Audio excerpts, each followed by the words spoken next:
Hi, it's Gail the Planning Girl. Welcome back to my channel. This is my final recipe video for 2019 because I'll be gifting this recipe planner to my daughter who's been living on her own for a couple of years.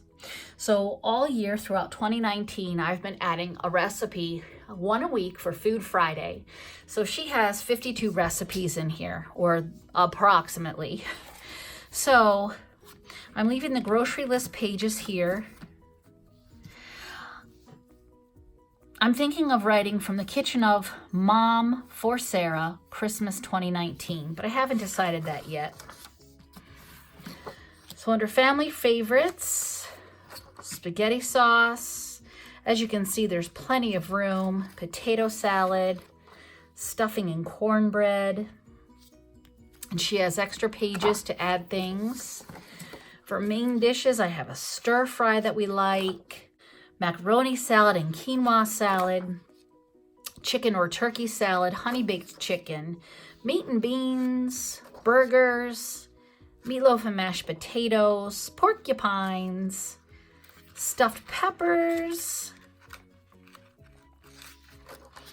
risotto, turkey with turkey gravy, ham and ham gravy, with plenty of extra pages. Under entertaining,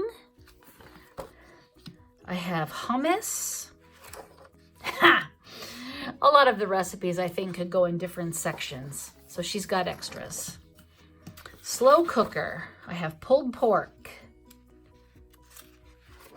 and turkey legs. Under healthy fare, I have fruit salad, 3-bean salad, taco salad, salad with chicken. Under quick and easy, guess I don't have anything. Nothing's quick. No, a lot of my meals are under 30 minutes. So like I said, a lot of things she could readjust if she wants. For desserts, I have chocolate cake, the icing, lemon poppy pound cake, the lemon glaze, basic white cake, blueberry muffins, sugared popcorn, candy apples, lemon pie, snickerdoodles, chocolate chip cookies, fudge, and she's got more space.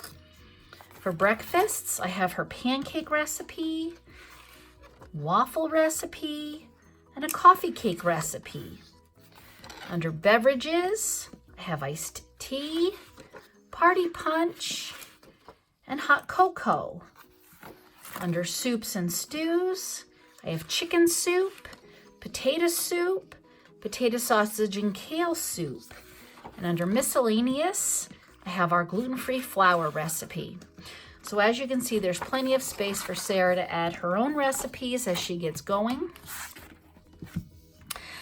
I really appreciate you sticking around while I was making all those recipes for my girlie, and if you tried them out, I hope you enjoyed them and maybe added them to your recipe book. So I thought I would add in this particular flip through how I plan to package it.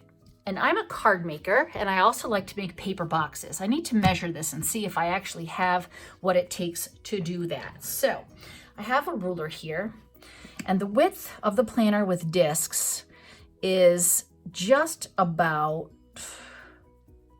8.5 inches, and to about 9 3/4. So I had better write that down. I don't know that I really want to wreck a whole piece, but I'm going to show you how I figure out how to make the box. So I said it's 8.5 this way, and it's 9 3/4 this way. So let me get rid of these because of the glare. So this is how I figure out what I'm going to do. I'm going to pull this piece off and work with it. So, I also need the depth. How tall is this book? Because the box has to hold the book. So if I were to set it here, this is 3/4 of an inch tall. I just want to make sure I got that. You know what? I lied. I want to get my disc. It's 1 1/4 inches tall. So it's 1 1/4 inches. So the box flap will come up like this.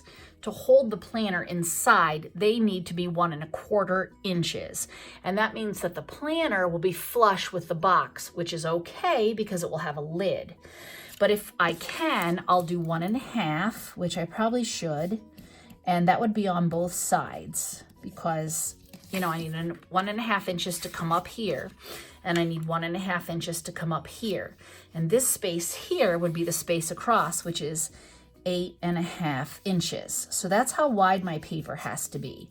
So this is 8, 9, 10, 11 1/2 inches. So I'm going to need at least a 12 by 12.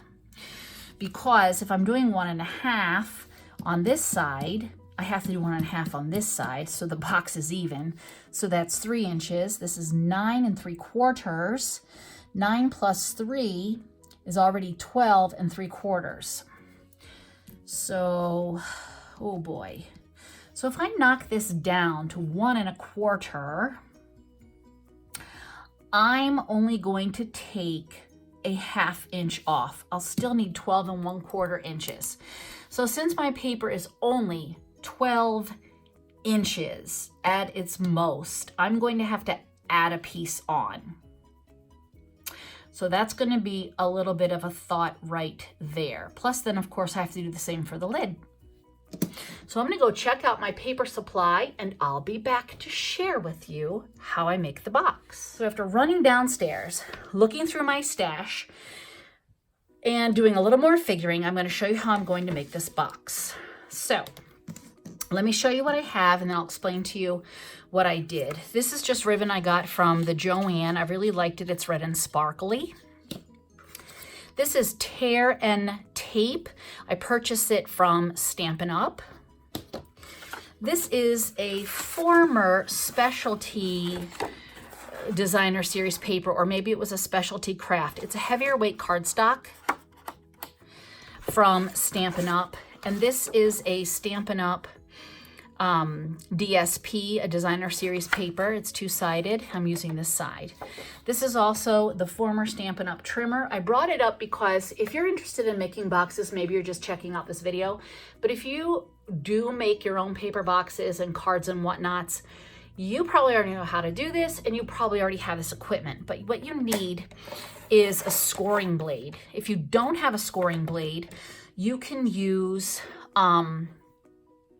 like a bone folder or a scoring tool and score in your track.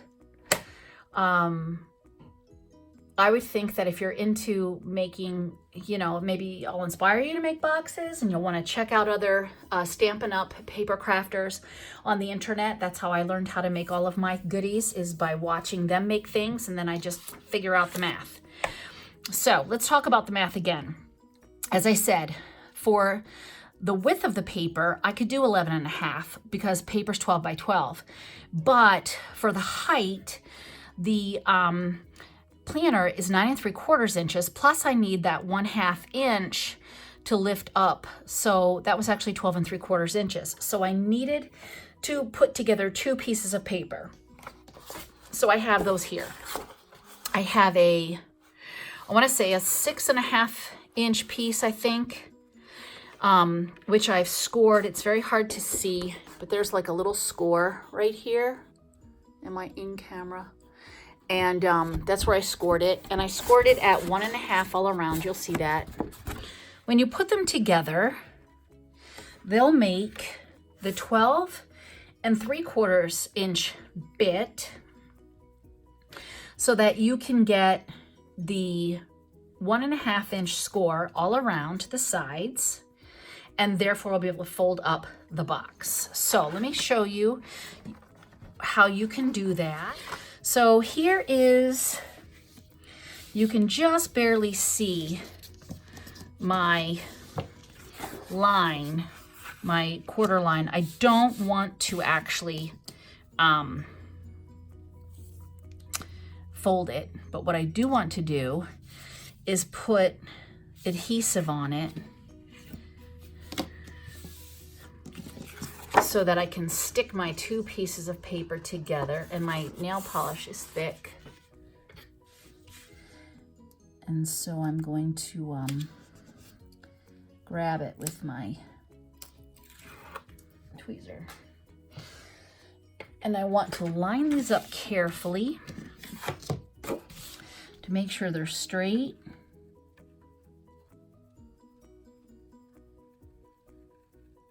And on the line. There we go. And now I can fold.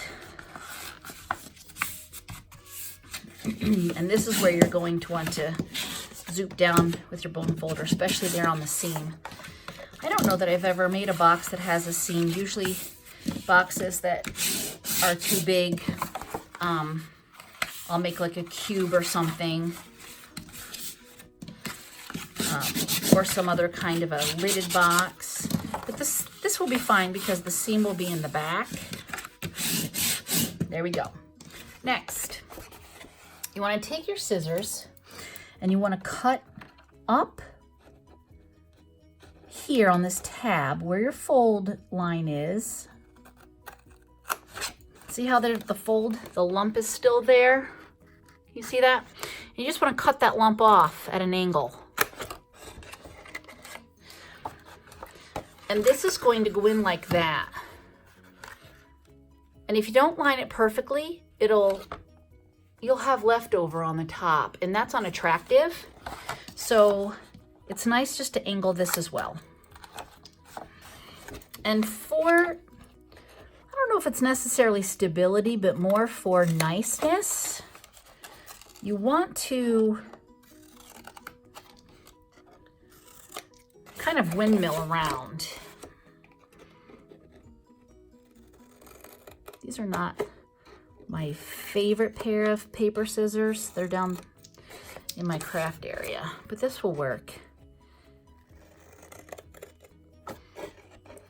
So now that I've gone around all four, let me get this out of the way. What you want to do next is put adhesive on the tabs. So that's kind of hard to see. So I'll just fold this up. You could use liquid glue.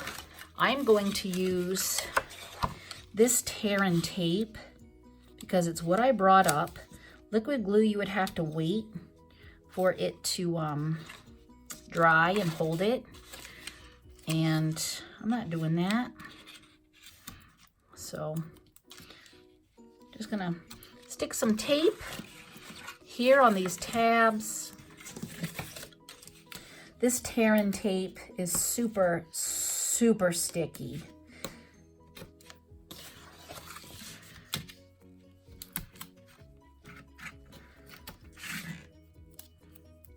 And I have a little trouble tearing it.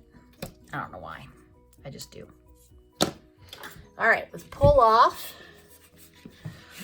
those paper backings. And if you get a little bit of the adhesive off over the side here, no big deal. So you want to line up this corner here with this corner here and just rub it together. See? It's in there. So I'm going to do all of them. So typically when I make boxes, they're for gifts. I'll show you another box another day when I work on my niece and nephew's Christmas gifts. If you'd like to see it, you could leave a comment below and let me know. Typically when I make little 3D boxes and bags and stuff, it's for treats for school, for my students. So, and since this is the Planning Girl channel, I won't be making goodies like that. But maybe in 2020 I'll branch out. You'll have to let me know what your thoughts are. But again, this is just something that I enjoy. I learned how to do it from two gals who I watched on the internet quite a bit. And like I said, you just do your math and measure. So there you go.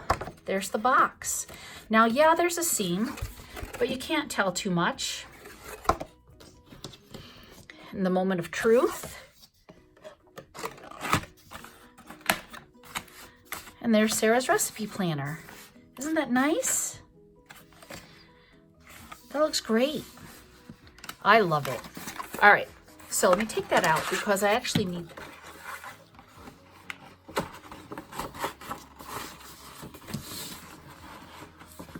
Okay, so I was about to add the ribbon and I noticed that my camera somehow cut out. So I hope you're still with me. I'm not sure where I lost you, so I'm just gonna keep going. I'm going to cover this ribbon seam here with the ribbon, and I'm going to roll my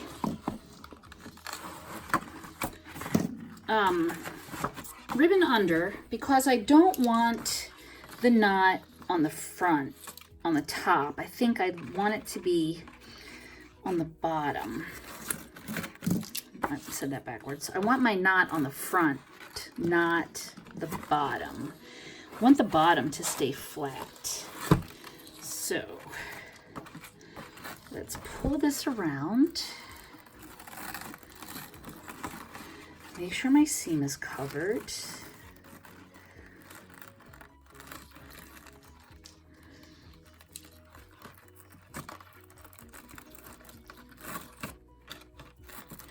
That's better. There it is. It was just a little twist in there. Isn't that pretty? So now I'm just going to cut the ends to be attractive.